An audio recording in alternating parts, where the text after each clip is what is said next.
Yuvraj Singh cricket खेल रहा था, 2011 का वर्ल्ड कप उन्होंने जिताया। उसके बाद भी कोई कह सकता है कि जिस समय वो खेल रहे थे, चाहे वो सेमीफाइनल मैच हो चाहे वो फाइनल मैच हो, उनके जोश को जज्बे को देख के कि इनको कैंसर है, वो अंदर ही अंदर लड़ते रहे उससे। एक रिपोर्ट के मुताबिक भारत में हर साल कैंसर के 14 लाख से ज्यादा नए मामले सामने आ रहे हैं। अराउंड 1.4 मिलियन केसेस 2022 में इंडिया में न्यू कैंसर केसेस रजिस्टर किए गए और ये डेटा 2025 में बढ़कर 1.57 मिलियन के अराउंड होने वाला है। जो धूम्रपान का सेवन है, जो बीड़ी की बिक्री है, जो तंबाकू है, जो शराब का सेवन है, पहले हम इन्हें कम करना चाहिए। भारत के 70% से ज्यादा कैंसर सेंटर सिर्फ टॉप 10 to 12 बड़े शहरों में हैं। 70% जो बड़े सेंटर्स हैं वो टायर 1 टायर 2 सिटीज में ही हैं। लोग कहते हैं कि कैंसर का इलाज घर बार बिकवा देता है। अब कुछ नए ट्रीटमेंट आए हैं जैसे इम्यूनोथेरेपी, टारगेटेड थेरेपी, जहाँ एक साइकिल भी 1.25 लाख रुपए की लगती है, जो कि हर 14 डेज में लगती है अमूमन। एक आदमी के सामने दो रास्ते होते हैं, या तो सरकारी हॉस्पिटल की भीड़, एक लंबा इंतजार, या फिर प्राइवेट हॉस्पिटल का भारी भरकम बिल। आपको प्रॉब्लम आ रही है कि गवर्नमेंट हॉस्पिटल में टाइम बहुत लग रहा है, तो आप प्राइवेट में राय लें, ट्रीटमेंट स्टार्ट करें। जैसा कि हम अब तक का आयुष्मान भारत योजना के बारे में बात करते आ रहे हैं, एक्चुअल में इसका पेशेंट को बेनिफिट हो रहा है और अब तक कितना बेनिफिट पहुंच चुका है इससे। तो मैं ऐसे हॉस्पिटल में अभी काम कर रहा हूँ लास्ट 2 वर्ष से, जहाँ पे 85% of the patients are from the same Ayushman Yojana. तो राइट टाइम पे राइट एडवाइस।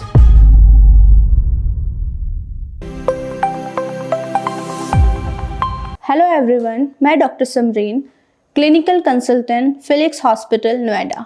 क्या आप जानते हैं कि हर साल दुनिया में 1 करोड़ से ज़्यादा लोग कैंसर की वजह से अपनी जान गंवाते हैं। भारत में हर साल करीब 14 लाख नए कैंसर के मरीज सामने आते हैं। सबसे ज़्यादा चिंता की बात यह है कि कैंसर अब सिर्फ बुजुर्गों की बीमारी ही नहीं रहा। गलत लाइफस्टाइल, तंबाकू और देर से जांच इसे और ख़तरनाक बना रहे हैं। आज फिलिक्स टॉक्स में हम जानेंगे कि कैंसर से बचाव, पहचान, समय पर इलाज कितना ज़रूरी है। इस चर्चा पर बात करने के लिए हमारे साथ मौजूद हैं डॉक्टर नमन उत्रेजा, जो लंबे अरसे से कैंसर की समस्या पर काम कर रहे हैं। Hello sir, I am doctor Samreen. एक रिपोर्ट के मुताबिक भारत में हर साल कैंसर के 14 लाख से ज़्यादा नए मामले सामने आ रहे हैं और 2025 तक ये आंकड़ा बढ़ने की तादाद में ही है। क्या इसका मतलब ये है कि कैंसर अब कुछ लोगों की नहीं बल्कि एक आम आदमी की बीमारी बनता जा रहा है? जी बिल्कुल डॉक्टर साहब। तो ऐसा है कि ग्लोबोकॉन डेटा 2022 कहता है कि अराउंड 1.4 मिलियन केसेस 2022 में इंडिया में न्यू कैंसर केसेस रजिस्टर किए गए, जिसमें से ऑलमोस्ट 7,10,000 फीमेल्स में और 6,90,000 अराउंड मेल्स में थे। और ये डेटा 2025 में बढ़कर 1.57 मिलियन के अराउंड होने वाला है। तो ना सिर्फ ये आंकड़े सत्य हैं, बल्कि अब जो डायग्नोसिस की प्रणाली है, जो चेंजेस आए हैं डिटेक्शन में, वो भी बेहतर हुई है। शायद इसलिए हम अब केसेस को देख रहे हैं। बाकी रीजंस, डिस्कशंस आगे होंगे आपसे मेरे, आई एम श्योर, रिगार्डिंग ये आंकड़े क्यों बढ़ रहे हैं, तो उनका जवाब मैं आपको तब देता हूँ। सर, एक और चौंकाने वाली बात ये है कि भारत के 70% से ज़्यादा कैंसर सेंटर सिर्फ टॉप 10 to 12 बड़े शहरों में हैं। इसका मतलब तो ये हुआ कि जो विशाल आबादी छोटे शहरों में, गाँवों में हैं, उनके लिए इलाज शुरू करना एक पहाड़ जैसा है। जी बिल्कुल ठीक बात है। अगर आप तथ्यों पे जाएं तो 70% जो बड़े सेंटर्स हैं वो टायर 1 टायर 2 सिटीज़ में ही हैं और बड़े बड़े शहरों में जैसे कि दिल्ली, बेंगलोर, मुंबई, ऐसी जगहों पे, कोलकाता, ऐसी जगहों पे पेशेंट्स को इलाज कराने आता है। तो हमें सिर्फ उसका कॉस्ट ऑफ ट्रीटमेंट नहीं समझना पड़ेगा, बल्कि हमें ये समझना पड़ेगा कि जो earning member of the family है वो अपना पूरा डेली रूटीन, अपनी लीव्स, सब कुछ छोड़ के अपने रिलेटिव के लिए जा रहा है। तो ऐसा नहीं है कि सिर्फ कुछ चंद समय की बात है, इट्स अ लॉन्ग जर्नी। तो कभी कभी 6 महीने का ट्रीटमेंट होता है, जैसे ब्रेस्ट कैंसर पेशेंट्स में ऑलमोस्ट 9 मंथ्स लग जाते हैं, कभी कभी 1 ईयर तक भी ट्रीटमेंट चलता है। तो as a clinician, as a hospital supporting staff, आपको ये समझना पड़ेगा कि पेशेंट काफ़ी पेन और में आया है आपके पास और उसकी काफ़ी उम्मीदें हैं कि आप उसको बेटर करोगे और शायद इसी से वो ठीक भी हो पाएगा। पॉजिटिव माइंडसेट होना चाहिए as a doctor and as a patient, as a family member as well. Sir, एक स्टडी कहती है कि कैंसर के इलाज का खर्चा इतना ज़्यादा होता है कि हर साल 6 करोड़ से ज़्यादा भारतीय इसकी वजह से गरीबी रेखा से नीचे चले जाते हैं। लोग कहते हैं कि कैंसर का इलाज घर बार बिकवा देता है, इस बात में कितनी सच्चाई है?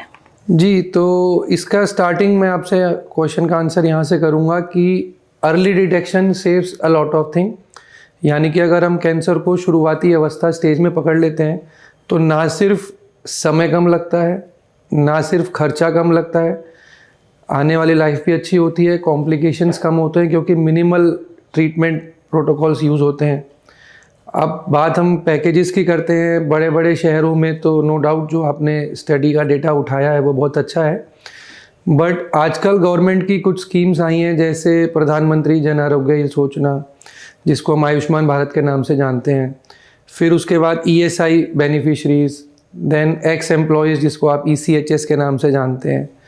क्योंकि अगर आप कैंसर पेशेंट का डेटा निकालें लास्ट 10 ईयर का एक बड़े महानगर का जैसे दिल्ली का, तो सिर्फ 25 से 28% लोग ही ऐसे होते हैं जिनके पास बीमा यानी कि TPA की फैसिलिटी होती है, और इतने ही % लोग ऐसे होते हैं जो ऑलरेडी बिलो पॉवर्टी लाइन जो आप कह रहे हो जाते हैं, वो ऑलरेडी हैं, जो कि पिछले क्षेत्र से आते हैं, गांव से आते हैं, ग्रामीण इलाकों से आते हैं।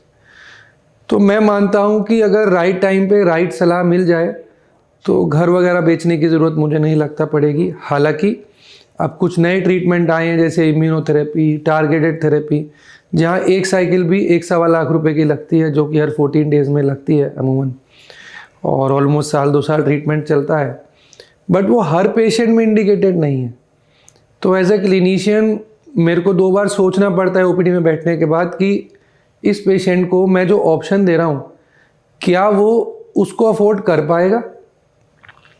और बैक ऑफ द माइंड मेरे माइंड में हमेशा ये चलता है कि अगर मैंने इसको ऑप्शन नहीं दिया तो उसको ये बुरा भी लगेगा कि ये ऑप्शन अवेलेबल था पर मुझे नहीं दिया। तो ये आपको with the age your career progresses आपको समझना पड़ेगा कि बताना है कि this is also one of the option, but आपकी स्टेज ऑफ कैंसर अवस्था जो है ट्यूमर का, और जो रिक्वायर्ड है, और जो लेटेस्ट गाइडलाइंस हैं, चाहे हम NCCN गाइडलाइंस बोलें या टाटा PGI की गाइडलाइंस बोलें, क्या बेस्ट है आपको वो सजेशन देना चाहिए। तो इस तरीके से आप अर्ली डिटेक्शन से बहुत सारी चीज़ें, बहुत सारा पैसा, समय, बहुत कुछ बचा सकते हैं। सर, 1 महीने पहले की बात है, ये एक नॉन केस OPD में आया था और जो किसान थे वो, उनकी वाइफ को गले में कैंसर था। वो किसी बड़े हॉस्पिटल, सरकारी हॉस्पिटल गए और वहाँ पे उन्हें डेट दे दी है सर्जरी की आफ्टर 3 मंथ्स। तो मैं ये जानना चाह रही हूँ, क्या इतना लंबा टाइम पेशेंट के लिए जो कि कैंसर है, जिसको हमें पता है कि आप, जैसा कि आपने कहा कि हमें अवेयरनेस होनी चाहिए, मोड ऑफ ट्रीटमेंट जल्द से जल्द हमें स्टार्ट करना चाहिए, और उसी वे में कि सरकारी हॉस्पिटल वाले सब कुछ जानने के बाद भी वो 3 महीने की डेट दे रहे हैं, तो क्या ये पेशेंट की हेल्थ के लिए सही है? क्या ये खतरनाक नहीं हो सकता? तो इसमें 2 फैक्टर्स हैं आपके इसके आंसर के लिए। पहला है पेशेंट रिलेटेड। तो पेशेंट की जो उम्मीदें हैं एक गवर्नमेंट हॉस्पिटल से कि एक बहुत अच्छा डॉक्टर वहाँ बैठा है, उसकी टीम है, पूरा विभाग अच्छा है, सारी सुविधाएं हैं उनके पास, डायग्नोसिस से लेकर ट्रीटमेंट तक, तो मैं जाऊँगा तो ठीक हो जाऊँगा। और जब वो हॉस्पिटल पहुँचता है तो ऑलरेडी काफ़ी लोग कतार में, लाइन में ऑलरेडी हैं। तो और दूसरा फैक्टर है एज अ क्लिनिशियन। अब अगर मैं एक समय सीमा तक, माइंड ही है अल्टीमेटली, बैटरी तो नहीं है, डॉक्टर चाहे गवर्नमेंट में हो चाहे प्राइवेट में हो, तो हर थोड़ी देर बाद थोड़ा सा 4 घंटे 6 घंटे बाद आपको लंच भी है, ब्रेकफास्ट जो भी आप करते हैं, तो डॉक्टर भी थक जाते हैं। तो अगर थके हुए दिमाग से, टायर्ड माइंड से आप कोई पेशेंट को राय दे रहे हो और आपकी एक गलत राय अनइंटेंशनली भी उसकी लाइफ को सफ़र कर सकती है, तो आपको भी वो राय नहीं देनी ठीक रहेगी, क्योंकि वो जिस उम्मीद से आया वो उसका पर्पस डिफीट हो गया। हालांकि वो इंसान उस लाइन का एक्सपर्ट नहीं है, तो ही और शी इज़ नॉट अवेयर कि मेरे लिए राइट ट्रीटमेंट क्या है, डॉक्टर ने मुझे ये क्यों बताया। वो आपको ब्लाइंडली फॉलो करेगा क्योंकि एक विश्वास, एक आस्था से वो आपके पास आया। पर जो बात है कि क्या उसे 3 महीने तक वेट करना चाहिए, तो मैं ऐसा बिल्कुल भी नहीं बोलूँगा, क्योंकि क्योरेबल कैंसर को हम इनक्योरेबल या मेटास्टैटिक, यानी कि जहाँ से वो स्टार्ट हुआ वो कहीं और स्प्रेड हो गया, हमने स्टेज 1 को स्टेज 4 बना दिया। तो जो जीवन बियॉन्ड 10 ईयर्स आप दे सकते थे अपने पेशेंट को, वो श्रिंक होके सिकुड़ के हार्डली 2 ईयर्स का रह जाता है। तो ऐसे केसेस में मेरी ये सलाह है सबसे कि वेट ना करें। 15-20 दिन, 30 दिन समझ आता है कि चलो पेट स्कैन हो रहा है, बायोप्सी हो रही है, इन्वेस्टिगेशंस हो रहे हैं, उसके बाद आप एक किसी और गवर्नमेंट हॉस्पिटल में सलाह लें। अगर वो भी नहीं है तो फिर आप अपने डॉक्यूमेंट्स, दस्तावेज चेक करें कि अगर आप जन आरोग्य योजना आयुष्मान बेनिफिशरी हैं या उनका बेटा, जैसे आपके केस में किसान का आपने एग्जांपल दिया, उनके बेटा या बहू या कोई भी घर का इंसान काम करता है जहाँ ईएसआई हो और उस ईएसआई पे उनका कार्ड हो, तो वो तुरंत अगले 3 दिन में इलाज शुरू करा सकते हैं। So I am not advising to wait for another 3 months. जैसा कि सर आपने कहा कि जो ये गवर्नमेंट का जो कार्ड होता है उसकी 5 लाख लिमिट होती है, तो ऐसे ही हमारे कलीग्स हैं जिनके पिता को लंग कैंसर हुआ, ठीक है, उनके पास जो इंश्योरेंस पॉलिसी थी उसके अंडर में उन्होंने उनका एडमिशन कराया, लेकिन सिर्फ 1 महीने में ही उनके सारे जो पॉलिसी के अंडर रुपए थे वो सब खर्च हो गए कीमोथेरेपी में। तो वो आगे के इलाज के लिए फिर लोगों से उधार मांगा उन्होंने। तो इंश्योरेंस के बाद भी ऐसी नौबत क्यों आती है?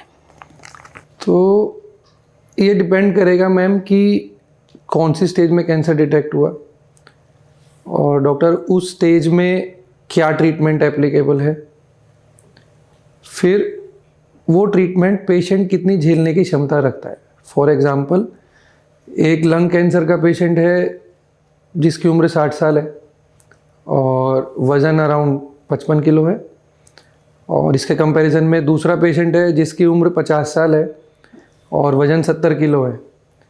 तो आप अपना जो ट्रीटमेंट एडवाइस करेंगे वो एंटायरली नहीं बट पार्शियली थोड़ा सा चेंज हो जाएगा। क्यों? क्योंकि एक तो जो कीमोथेरेपी की डोज है वो दोनों पेशेंट्स में डिफरेंट होगी, क्योंकि किसी का आकार और दूसरे पेशेंट का आकार डिफरेंट है। अब बात आते हैं कि इंश्योरेंस एग्जॉस्ट क्यों हो गया।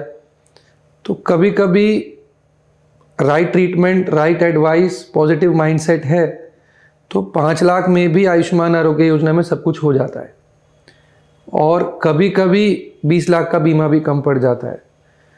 तो मैं फिर से वही बात समझाना चाहूँगा कि स्टेज 1 में अधिकतर जो ट्रीटमेंट है वो अफोर्डेबल है, इजीली एक्सेसिबल है, रिजल्ट बहुत अच्छे हैं। प्लस स्टेज 4 में जब आप ट्रीटमेंट करते हैं तो उसके जो साइड इफ़ेक्ट हैं, कीमोथेरेपी हो गया, रेडिएशन हो गया, सर्जरी हो गया, उसके साइड इफ़ेक्ट के ट्रीटमेंट को कॉस्ट को हम अंडर एस्टिमेट कर जाते हैं। अक्सर एज अ क्लिनिशियन हमसे कोई पूछता है कि अब इसकी सर्जरी में या इसकी रेडिएशन में या इस कीमोथेरेपी में क्या खर्च आएगा, तो आप उसको पर साइकिल या कुछ पर पैकेज के हिसाब से बता देते हो कि entire duration of this treatment will cost you something around this. But अक्सर हम ये बताना भूल जाते हैं कि उसके जो साइड इफ़ेक्ट आए, हर साइकिल से पहले जो दवाइयाँ लेनी है, जो घर पे भी एडवाइस ऑन डिस्चार्ज दवाइयाँ हैं, उनका खर्चा हम उसमें कैलकुलेट नहीं करते, तो वो एक बर्डन एक्स्ट्रा है। तो मुझे लगता है मैं एज अ क्लिनिशियन पेशेंट को सारी चीज़ें ओपनली बतानी चाहिए कि ये प्रोबेबल साइड इफ़ेक्ट्स हैं, ये प्रोबेबल उसका ट्रीटमेंट है और ये प्रोबेबल एक्स्ट्रा खर्चा हो सकता है। अब कहने को 10 लाख का बीमा भी काफ़ी है, कभी कभी आप कह रही हो 20 लाख का बीमा भी कम नहीं पड़ता, क्योंकि ये इसलिए कम पड़ जाता है क्योंकि जो ट्रीटमेंट एडवाइज्ड है और जो ट्रीटमेंट पेशेंट रिसीव कर रहा है वो तो अपने लिए बेस्ट करेगा। अब जैसे अभी किसान का आपने एग्जांपल दिया पहले, तो अब उसको आप बोलोगे कि अगर ये वाला ट्रीटमेंट की जगह हम इसको ऐड कर लेते हैं तो लाइफ 6 मंथ से ज़्यादा 2 ईयर्स तक ऐड हो जाएगी। तो एज अ रिलेटिव आपको लगता है कि मेरे रिलेटिव अगर 1 दिन भी ज़्यादा जिए तो मेरे लिए वो बोनस है। तो किसी को ये बोलें कि अगर ये ट्रीटमेंट कराया तो 1 साल बेनिफिट है, इसको हम OS बोलते हैं साइंस की भाषा में, ओवरऑल सर्वाइवल, कि 12 महीने जीवन और है, नहीं कराया तो 12 महीने कम है। तो ये ना सिर्फ उस करंट जनरेशन को परेशान कर रही है, बट जो आने वाली जनरेशन है जिसके लिए वो रिसोर्सेज यूटिलाइज होने थे, आज वो भी रिसोर्सेज आपने एग्जॉस्ट कर लिए। तो राइट टाइम पे राइट एडवाइस बहुत कुछ बचा सकती है। जी sir, right advice and awareness makes the life better. अक्सर सुनते हैं कि कैंसर का अर्ली डिटेक्शन यानी शुरुआती दौर में पता चलना बहुत ज़रूरी है, पर जब छोटे शहरों में इसकी सुविधा ही नहीं है तो आम आदमी क्या करे फिर? जी, ये बहुत ही प्रैक्टिकल सा डिस्कशन है डॉक्टर साहब। तो पहले तो हमें उसके शुरुआती लक्षण के बारे में जनता को अवेयर करना पड़ेगा, पर लक्षण आने से पहले मैं एक बात आपसे डिस्कस करना चाहूँगा कि जो धूम्रपान का सेवन है, जो बीड़ी की बिक्री है, जो तंबाकू है, जो शराब का सेवन है, पहले हमें इन्हें कम करना चाहिए। क्योंकि अगर आप इंडियन कैंसर डेटा उठाएं तो उसमें आपको पता चलेगा कि लगभग 48.9 to 49% जो मेल थे जिनके अंदर ओरल कैविटी यानी कि चीख का, जीभ का, पैलेट का कैंसर हुआ, उसमें से 49% के अराउंड लोग स्मोकर्स थे। तो हमें पहले पीछे जाके उसके रिकरेंस फैक्टर्स और होने वाले जो सिम्टम्स हैं, इटियोलॉजी पे काम करना होगा। उसके बाद हमारा नेक्स्ट स्टेप आता है जो आपका सवाल है कि अर्ली स्टेज में कैसे पकड़ सकते हैं। तो इसके लिए बहुत सारे डिफरेंट पॉडकास्ट में अलग अलग स्पीकर्स ने बोला है। कोई ABC बोलता है, कोई कॉशन वर्ड बोलता है और कोई कुछ बोलता है। मैं तो सिर्फ 4 बातें बताता हूँ कि any abnormal swelling in the body, मतलब शरीर के किसी भी कोने में कोई भी गांठ है जिसका कोई कारण नहीं है और वो बढ़ती जा रही है या उसमें अचानक से दर्द शुरू हो गया, नंबर 1। एनी एबनॉर्मल डिस्चार्ज, महिलाओं में अधिकतर जो यूट्राइन कैंसर्स होते हैं, सर्वाइकल कैंसर्स होते हैं, तो अधिकतर महिलाएं बताती नहीं क्योंकि वो गांव में एक सोशल टैबू बोलें, शर्म बोलें कि मेरे पड़ोस वाली पंचायत का आदमी क्या सोचेगा कि उनके घर में ऐसे ऐसे प्रॉब्लम है। तो इन सब से हमें ऊपर उठना पड़ेगा। तीसरा, कुछ दिन डॉक्टर साहब मेरा पेट साफ रहता है, कुछ दिन मुझे कब्जी होती है, तो इसको मैंने बोल दिया ऑल्टर्ड बॉवेल हैबिट्स। कभी कॉन्स्टिपेशन है, कभी लूज मोशन है, और क्या करते हैं हम ऐसे में? डॉक्टर के पास नहीं जाते, हम केमिस्ट के पास जाते हैं और एक प्रीबायोटिक या एक सिप्लॉक्स TZ लिया और हम ठीक हो गए। हमने उस लक्षण को नज़रअंदाज कर दिया। चौथा, अपने आप अनइंटेंशनल वेट लॉस हो रहा है। ना मैं जिम जाता हूँ, ना मैं एरोबिक्स करता हूँ, ना मैं साइकिल चला रहा हूँ, ना मैं कोई डाइट पर्टिकुलरली फॉलो कर रहा हूँ, फिर भी मेरा वेट कम होता जा रहा है। तो उस केसेस में फिर हमें लगता है कमजोरी है, प्रोटीन पाउडर ले लेते हैं। आपने अपने लक्षणों को मास्क कर दिया, मतलब भूल गए आप उसको। तो ऐसा नहीं है कि कैंसर एकदम से हो जाता है। कैंसर हमेशा आपकी बॉडी को साइंस देता है कि there is some abnormality, there is some abnormal. But हम क्या सोचते हैं? सब बिजी हैं, भागदौड़ में, जिम्मेदारियां हैं, परिवार की है, बच्चों की है, माँ बाप की है, कैरियर का फोकस है, तो हम उन चीज़ों को भूल जाते हैं। अब कितना कॉमन सिम्टम है जो IT में लोग काम करते हैं या जो मल्टीनेशनल कंपनीज में रात को लेट नाइट तक काम करते हैं। सर में दर्द है।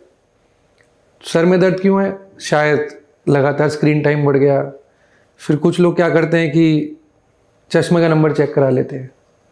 चश्मे का नंबर तो थोड़ा सा ही बढ़ा है, तो शायद यही कारण रहा होगा। तो थोड़े दिन के लिए तो आपकी पावर आई का करेक्ट हो गया, फिर उसके बाद फिर सर दर्द शुरू हो गया। तो अब क्या करेंगे? अब आपने वो जर्नी स्टार्ट करी, फिर आप एक फिजिशियन के पास जाएंगे, फिर फिजिशियन से फिर वो ऑफ्थेल्मोलॉजिस्ट रिव्यू लेगा, फिर उसके बाद आपका CT हेड होगा। तो आपने ऑलमोस्ट 3 मंथ्स गवा दिए उस सिम्टम को डिटेक्ट करने में। मैं ये नहीं कह रहा आपके माध्यम से यहाँ पे बिल्कुल भी कि हर सर दर्द कैंसर का एक सिम्टम है, but if it is not recovered और not cured by normal drugs like paracetamol, Dolo 650, तो आप कंसल्ट ज़रूर करें। बेसिकली सिम्टोमेटिक ट्रीटमेंट से बेहतर है कि हमें रोल आउट करना चाहिए कि एक्चुअल में कॉज क्या है। बिल्कुल सर, एक आदमी के सामने 2 रास्ते होते हैं, या तो सरकारी हॉस्पिटल की भीड़, एक लंबा इंतज़ार, या फिर प्राइवेट हॉस्पिटल का भारी भरकम बिल। तो आपके हिसाब से, आपके अनुभव के हिसाब से उसको क्या चुनना चाहिए? वो डिपेंड करेगा डॉक्टर की पेशेंट की लोकेशन क्या है, वो रहता कहाँ है। फॉर एग्जांपल अगर कोई मेट्रो सिटी में रहता है, दिल्ली में, बॉम्बे में, बेंगलोर में, जयपुर में, कोलकाता में, तो ऐसा नहीं कि सिर्फ प्राइवेट हॉस्पिटल्स ही हैं। टाटा ग्रुप के काफ़ी हॉस्पिटल्स हैं, ठीक है, वहाँ पेशेंट से फ्लडेड हैं, बहुत सारी भीड़ आती है, कुछ विश्वास से आती है। और अब टाटा सिर्फ मुंबई तक सीमित नहीं है, वो पंजाब तक पहुँच गया है, कोलकाता तक पहुँच गया है, असम तक पहुँच गया है। फिर उसके बाद अगर प्राइवेट हॉस्पिटल में आपको लगता है कि कॉस्ट ऑफ ट्रीटमेंट काफ़ी है, so there are multiple types of support groups. तो ये सपोर्ट ग्रुप्स ना सिर्फ आपको एनजीओज़ के माध्यम से, जैसे आपके वो सोशल मीडिया का प्लेटफॉर्म यूज़ करके आपके लिए फ़ंड रेज करते हैं, तो वहाँ पे आपकी हेल्प हो जाती है। फिर हर हॉस्पिटल में, स्पेशली कैंसर हॉस्पिटल्स में, देर आर सर्टेन ग्रुप्स जो कि पेशेंट सपोर्ट ग्रुप के नाम से, पीएसजी के नाम से जाने जाते हैं। वो लोग आपका ट्रीटमेंट कॉस्ट कैसे कम कर सकते हैं, आपके फिजिशियन से जाते हैं, मिलते हैं, फिर फंड रेज का हेल्प लेते हैं, और इसी बीच आपको एक पेशेंट सर्वाइवल ग्रुप होता है, उनसे मिलाते हैं, ताकि आपको उस जर्नी का इम्पोर्टेंस, आने वाले प्रॉब्लम्स, अप्स एंड डाउन पता चल जाए। तो अगर आपको प्रॉब्लम आ रही है कि गवर्नमेंट हॉस्पिटल में टाइम बहुत लग रहा है, तो आप प्राइवेट में राय लें, ट्रीटमेंट स्टार्ट करें। जैसा कि अभी आपने 2 सवाल पहले पूछा कि 3 महीने बाद का टाइम मिला, अब क्या करना है, तो उसमें मेरी राय ये रहेगी कि क्योंकि अधिकतर पेशेंट्स में आउट ऑफ 3 2 ट्रीटमेंट यूज़ होते हैं, या तो surgery, chemo, radiation plus minus targeted therapy. तो 3 में से कोई एक चीज़ आप with the help of patient support group या फंड रेजिंग ग्रुप से पहला जो ट्रीटमेंट है वो जल्दी करा लें। उसके बाद का जो ट्रीटमेंट है, इतने में आपका नंबर गवर्नमेंट हॉस्पिटल में आ गया, कंटिन्यू वहाँ कर सकते हैं। सो बेसिकली परेशानी के समय में आपका हाथ किसने थामा है वो डिपेंड करेगा। अगर आपका डॉक्टर अपनी ईगो साइड रख के, या आपका रिलेटिव अपने सारे काम छोड़ के आपके लिए खड़ा है, आपके लिए सिंपैथी है उसके पास, तो आई एम श्योर वो आपको एक अच्छा रास्ता ज़रूर दिखाएगा। हमारे पास बहुत पेशेंट आते हैं कि मेरे पास आयुष्मान कार्ड तो है, पर एम्स में 3 महीने लगेंगे, तो हम तीसरे दिन ही उसकी सर्जरी करवा देते हैं आयुष्मान कार्ड से। पर ये समझने में अभी टाइम लगेगा कि ना तो ट्रीटमेंट की कॉस्ट वहाँ लगी, ना यहाँ कुछ आयुष्मान कार्ड से लगी। पर ये अवेयरनेस आने में कि जो ये 5 लाख रुपए का जन आरोग्य योजना कार्ड है, या किसी की ईएसआई कटती है, या जो भी पैनल्स हम जब से डिस्कशन कर रहे हैं, तो ये समझना ज़रूरी है। वेट ना करें, लक्षणों को नज़रअंदाज ना करें, जल्दी डिटेक्शन करें और एक सटीक राय लें, और उसके बाद हमेशा सेकंड ओपिनियन लें। ऐसा नहीं कि अगर मिस्टर राम ने कह दिया आपको सीधा चलना है तो आप सीधा चल रहे हो, मतलब कि इस स्टेज में ये ट्रीटमेंट होना है, यही करना है, नहीं। हमेशा उसको सेकंड राय लें। उससे पेशेंट को भी कॉन्फिडेंस आता है कि यस, मिस्टर ए ने, डॉक्टर ए ने जो मुझे सजेस्ट किया, that is the right path for me and my patient. और एज अ डॉक्टर आपको भी कॉन्फिडेंस आता है कि आपने जो समझाया वही रास्ता है। तो टाइम बिल्कुल व्यर्थ ना करें और पॉजिटिव माइंडसेट रखें, पेशेंट का भी, फैमिली मेम्बर्स का भी, और सोसाइटी की बिल्कुल चिंता ना करें, क्योंकि ये जो भी 3 से 6 महीने की जर्नी है, ये लंबी तो है, पर आगे रास्ता फ्रूटफुल होने वाला है। बस यही समझाना चाहूँगा। सर, जैसा कि हम अब तक का आयुष्मान भारत योजना के बारे में बात करते आ रहे हैं, तो मैं जानना चाहूँगी कि जो सरकार ने ये योजना बनाई है, एक्चुअल में इसका पेशेंट को बेनिफिट हो रहा है, और अब तक कितना बेनिफिट पहुँच चुका है इससे? जी डॉक्टर, सो मैं ऐसे हॉस्पिटल में अभी काम कर रहा हूँ लास्ट 2 वर्ष से, जहाँ पे 85% of the patients are from the same Ayushman Yojana. तो लगभग 350 से ज़्यादा रेडियोथेरेपी हम कर चुके हैं, 1600 से ज़्यादा कीमोथेरेपी हम लगा चुके हैं, और 680 से ज़्यादा सर्जरी हम ये सारी निःशुल्क सिर्फ पीएमजे योजना कार्ड से कर रहे हैं। इसमें जो हर्डल्स आती हैं वो आती है इंटर स्टेट हर्डल्स, जैसे कोई बिहार से एक चीक का कैंसर लेके आया गुटखा खाने वाला, और स्टेट आ गया दूसरा यूपी, या पंजाब से पेशेंट आया यूपी में, तो उस केस में डॉक्टर ने आपको एडवाइस किया कि अपने कार्ड्स, दस्तावेज सब चेक करा लो। चेक कराने में पता चला कि जो दूसरे स्टेट से आते हैं उनको एक एडिशनल कागज़ लाना होता है, अनुमति जिसको बोलते हैं, permission letter from the concern CMO. अब उसमें आपने पेशेंट को बोला कि ये ट्रीटमेंट है, ये हो जाएगा, कार्ड आपका ठीक है, बट ये डेफिशिएंट है, ये कमी है आपके कागज़ों में। तो उस समय पेशेंट के कुछ रिलेटिव्स या पेशेंट इतने इरिटेट हो जाते हैं कि ये तो इलाज ना करने के बहाने ढूंढ रही है संस्था, और वो गुस्से में एम्स, बड़े से बड़ा सरकारी अस्पताल, पीजीआई, एम्स झज्जर, टाटा, हर जगह जाते हैं, वहाँ जाके 3 महीने गवा देते हैं। By the time they came back to you, फिर भी प्रॉब्लम तो वही है ना। पर 1 दिन का ट्रैवलिंग या 2 दिन के ट्रैवलिंग से अगर आप वो डॉक्यूमेंट ले आते हैं तो आपका सारा इलाज फ्री होने जा रहा है। पर पेशेंट अगर सेम स्टेट से है, मतलब उत्तर प्रदेश का पेशेंट है और उत्तर प्रदेश में ही हॉस्पिटल है, तो मैंने कभी प्रॉब्लम नहीं देखी ऐसे प्रैक्टिकली। बस ये प्रॉब्लम आती है कि आयुष्मान कार्ड है, ठीक है दिखा दिया, वो आधार कार्ड जैसा दिखता है छोटा सा। और साथ में जब ये कार्ड बनता है ना तो एक लेटर आता है घर पे, जिसको हम PMJ लेटर बोलते हैं। और अगर PMJ लेटर नहीं है तो आधार कार्ड के साथ आपको एक लेटर आता है जिसमें हम बोलते हैं राशन कार्ड। तो ration card with Aadhaar card with Ayushman card, या Aadhaar card Ayushman card with PMJ letter, दोनों ही केसेस में प्रॉब्लम सॉल्व हो जाती है और बड़ी से बड़ी क्वेरी हार्डली 10 मिनट लगता है। प्लस 70 ईयर्स प्लस वाले जो एज ग्रुप हैं, उनके पास अगर आयुष्मान कार्ड नहीं भी है तो हमारे हॉस्पिटल में Ayushman card on the spot 2 घंटे में बना के दे दिया जाता है, जो कि लगभग 2 से 3 दिन में एक्टिवेट हो जाता है। और क्योंकि ये सरकारी योजना है तो इसमें मॉनिटरिंग, इसके ऊपर निगरानी, ताकि कोई इसका गलत यूज़ ना करे, बहुत स्ट्रिक्ट है और मैं समझता हूँ बहुत स्ट्रिक्ट होनी चाहिए। तो आयुष्मान कार्ड योजना बहुत अच्छी है। कुछ स्टेट्स में पॉलिटिकल मतभेदों के कारण ये योजना लागू नहीं हो पाई या नहीं होने दे रहे, वो उनका आपसी स्वार्थ है, पॉलिटिकल है, फाइनेंशियल है, जो भी है। पर उत्तर प्रदेश में एज ऑफ नाउ बहुत अच्छा चल रहा है और मुझे लगता है आगे ये सिस्टम और स्ट्रेंथन होगा।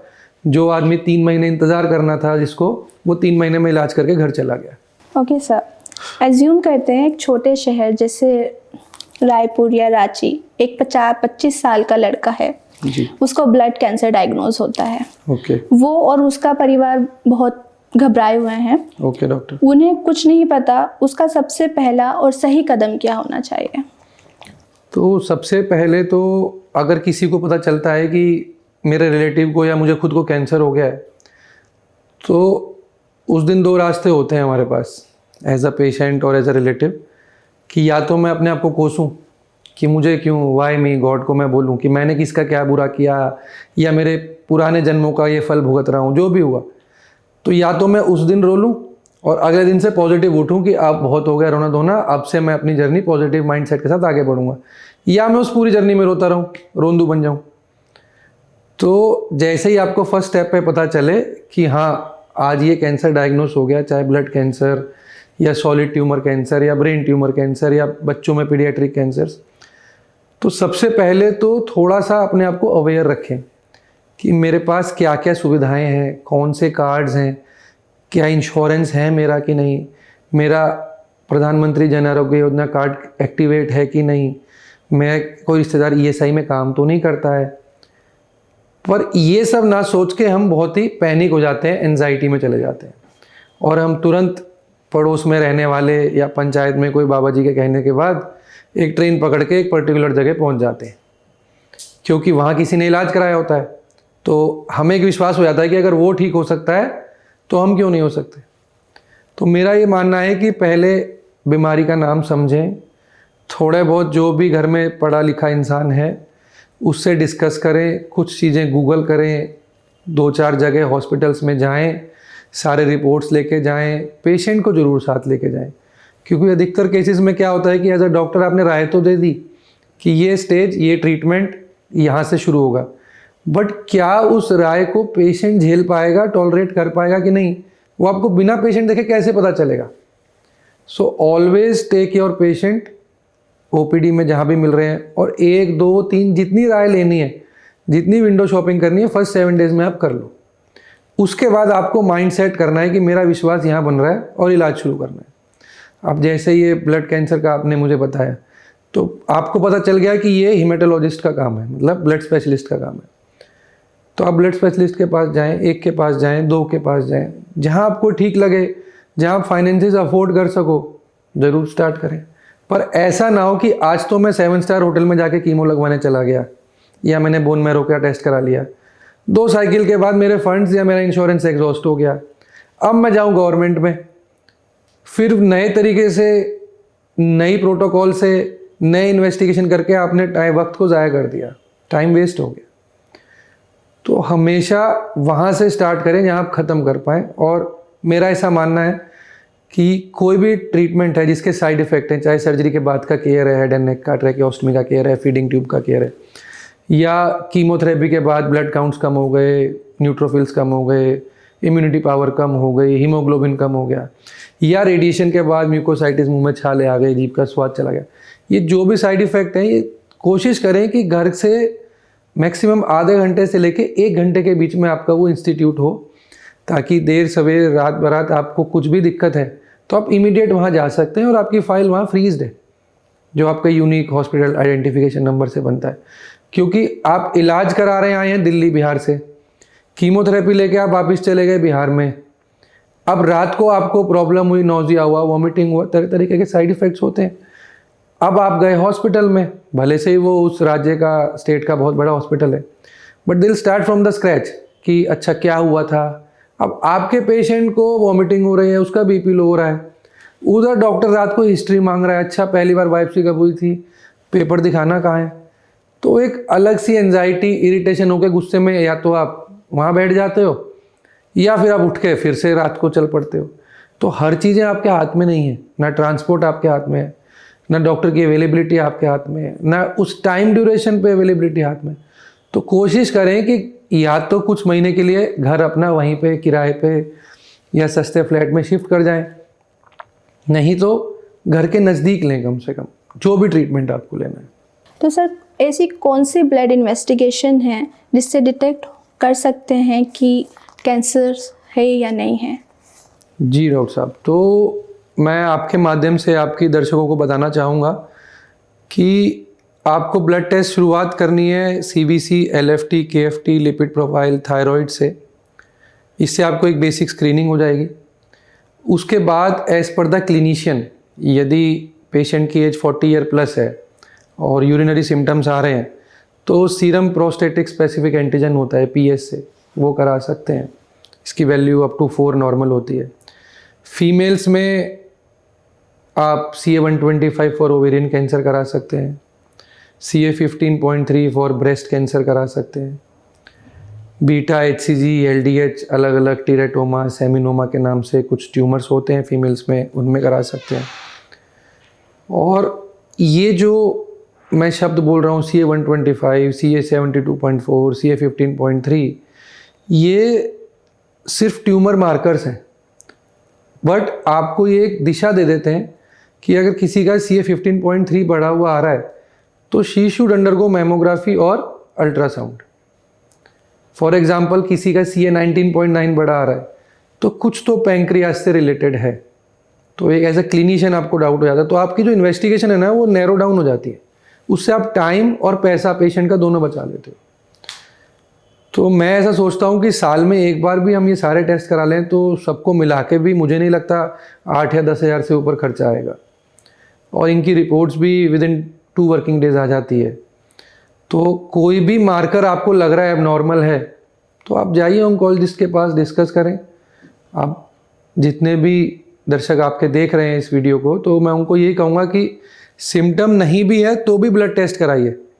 आपके आज ये 8-10 हज़ार रुपये आपके आने वाले 6 महीने, दूसरी जनरेशन और बहुत सारे रिसोर्सेज को और अर्ली डिटेक्शन को आराम करवा सकते हैं। तो सर आप ये बताएं कि आज की यूथ को किन वार्निंग साइन पर ध्यान देना चाहिए कि अगर ये स्पेसिफिक सिम्टम्स उन्हें आ रहे हैं तो इट मस्ट बी कैंसर और नॉट, तो उसको हमें कैसे? ओके डॉक्टर, सो सबसे पहले तो कोई भी एबनॉर्मल गांठ है या सूजन है, जिसको आप साइंस में लंप या इंग्लिश भाषा में स्वेलिंग बोलते हैं, कोई अल्सर है जीभ पे जो भर नहीं रहा, तो सबसे पहले तो उसका कारण देखें। अगर आपको लगता है कि कोई तंबाकू बीड़ी खाने ले पीने वाला बंदा है तो आप अल्सर को डिफाइन कर सकते हो। अब दूसरा है कि कोई भी स्वेलिंग अगर आपको मिल रही है बॉडी में जिसका साइज़ बढ़ रहा है, या कोई छोटा सा मोल है जिसको आप तिल बोलते हैं, उसका आकार बढ़ रहा है, या उसके आजू बाजू से कोई डिस्चार्ज या कोई ब्लीडिंग शुरू हो गई है, या उसमें पेन बहुत ज़्यादा एकदम से आउटबर्स्ट डिस्प्रपोर्शनेट ग्रोथ हो रही है, तो ज़रूर कंसल्ट करें। दूसरा है बिना किसी एक्सरसाइज के, बिना किसी पर्टिकुलर डाइट फॉलो करे, बिना किसी पर्टिकुलर रूटीन फॉलो करे अगर वेट कम हो रहा है तो कारण ज़रूर ढूंढें उसका। कभी कभी कोलोनोस्कोपी से, सिंपल ब्लड टेस्ट से भी हमें पता चल जाता है कि क्या प्रॉब्लम है। थर्ड थिंग, शरीर के किसी भी पार्ट से अगर ब्लीडिंग हो रही है, फॉर एग्जांपल नोज से ब्लीडिंग हो रही है या मुंह से ब्लीडिंग हो रही है या रेक्टम लैट्रिन वाली जगह से ब्लीडिंग हो रही है, तो उसको नज़रअंदाज ना करें। तो क्योंकि अगर आप उसको सोचोगे कि ठीक है मैंने परसों रात बाहर खाना खाया, कॉन्स्टिपेशन हुआ, मिर्च मसाले ज़्यादा थे, लेट नाइट खाया, हजम हुआ नहीं, वॉक किया नहीं, तो शायद कॉन्स्टिपेशन हुआ और पेशेंट ने स्ट्रेन किया और उससे थोड़ा सा ब्लड आ गया, तो आपने उसको नज़रअंदाज कर दिया। तो उसको ना करें। चौथी चीज़, ऑल्टर्ड बॉवेल हैबिट्स, जैसे मैंने पहले भी आपको बताया कि 4 दिन मुझे कब्जी रहती है, 3 दिन मुझे लूज मोशन रहते हैं, फिर कभी इसबगोल ले लिया, कभी पपीता खा लिया, कभी लैक्टी फाइबर ले लिया, कभी कोई चूरन ले लिया, कभी किसी बाबा का आश्रम का कुछ खा लिया। तो इन सब चीज़ों को नज़रअंदाज ना करें। 5वां, फीमेल्स में मोस्ट कॉमनली सोशल स्टिग्मा से, टैबू से नहीं बचना है। आप जल्दी बताएंगी तो जल्दी डॉक्टर उसको इन्वेस्टिगेट करेगा। फॉर एग्जांपल, ब्रेस्ट में अगर एक कोई 1.5 सेंटीमीटर का या 2 सेंटीमीटर का लेमन साइज़ का या पीनट साइज़ का कोई लंप है, तो फीमेल को पेन तो दे नहीं रहा, ना ही उसमें से कोई ब्लीडिंग हो रही है।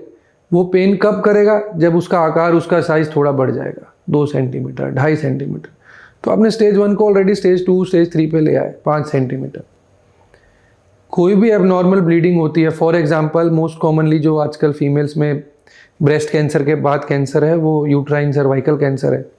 उसका जो लक्षण है वो यही है कि मेंसेस बंद हो गए, पीरियड्स बंद हो गए at the age of 40 to 50, सबके अपने हिसाब से कंप्लीट होते हैं। उसके बाद ब्लीडिंग शुरू हो गई कि मेरे पीरियड्स बंद होने के 5 साल बाद दोबारा ब्लीडिंग आ रही है। तो उसका कारण आपको इमीडिएटली ढूंढना है। ये नहीं कि आपकी मदर आपको बता रही है आप अपने रूटीन में बिजी हो, मैं तो जॉब पे जा रहा हूँ या जॉब पे जा रही हूँ।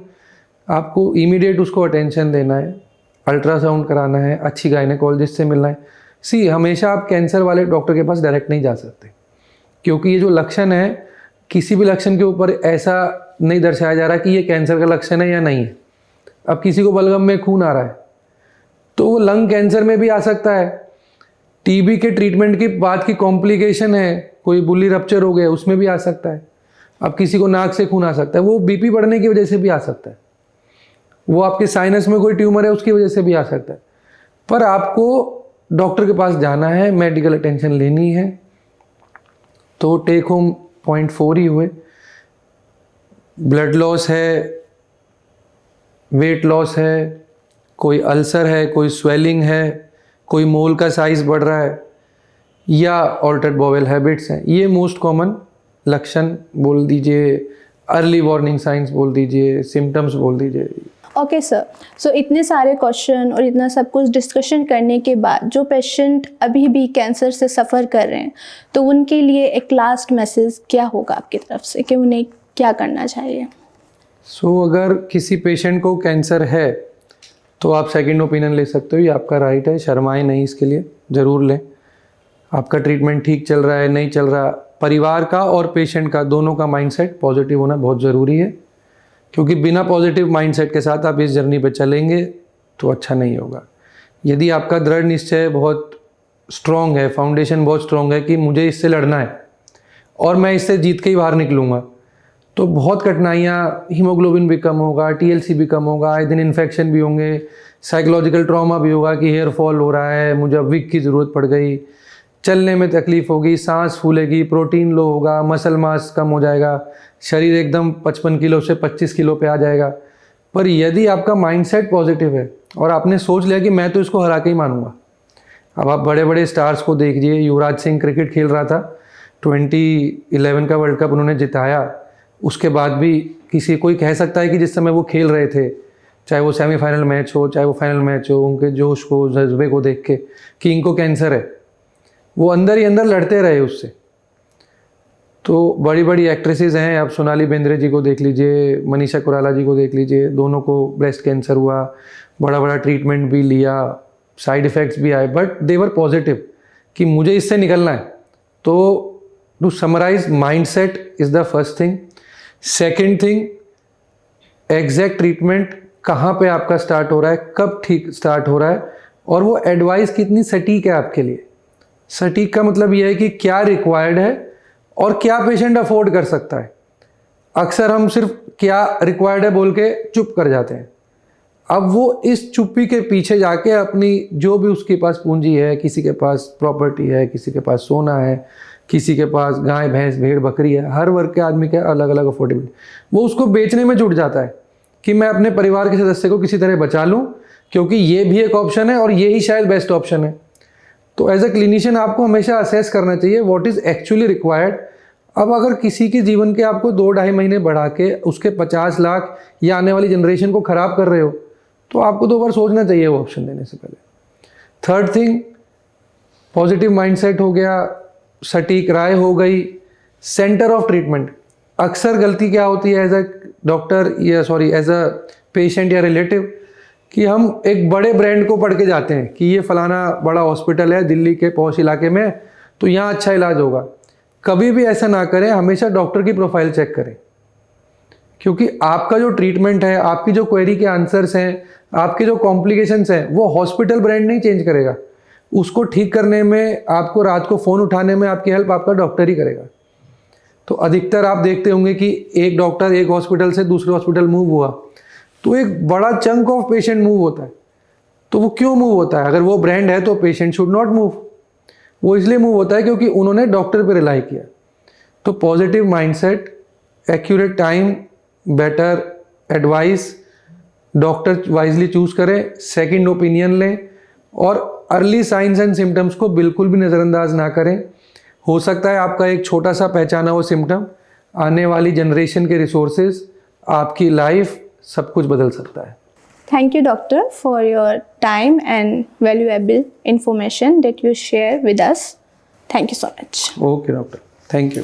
ये हैं डॉक्टर नमन उत्रेजा, जिन्होंने कैंसर से रिलेटेड काफ़ी अहम जानकारियाँ हमारे साथ आज शेयर की हैं। मैं उम्मीद करती हूँ कि ये जानकारी आपके लिए बहुत बेनिफिशियल होगी।